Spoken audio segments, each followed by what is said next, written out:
2 বছর পরে দেশে আসলাম, খুব ভালো লাগছে। বাবা, তুই আসছিস? হ্যাঁ মা। বিদেশে কষ্ট করছিস বাবা, আল্লাহ তোকে ভালো রাখুক। হ্যালো সাবিনা, কেমন আছো? তুমি তোমাদের বাসায় কখন গেলা? আর এদিকে বাবা অসুস্থ। আসলে তোমাকে বলার সুযোগ পাইনি। আচ্ছা, এইসব বাদ দাও। আমি তো একা, বাবা মায়ের কাছে তুমি কখন আসবা? হ্যাঁ, আমি ভেবে তোমাকে জানাচ্ছি।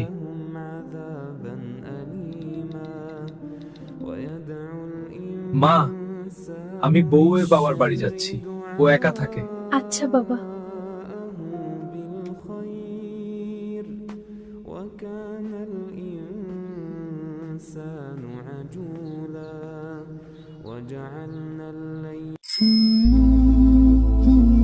কি মা অসুস্থ? আচ্ছা, আমি এখনই আসছি।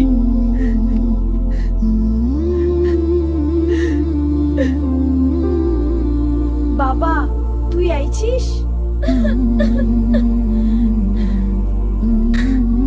মা, আমাকে মাফ করে দাও। আমি তোমাকে মাফ করে দিলাম বাবা। আসসালামু আলাইকুম প্রিয় ভাইয়েরা আমার। আজ যদি সময় থাকে বাবা মার পাশে বসো, কারণ জান্নাত কখনো অপেক্ষা করে না।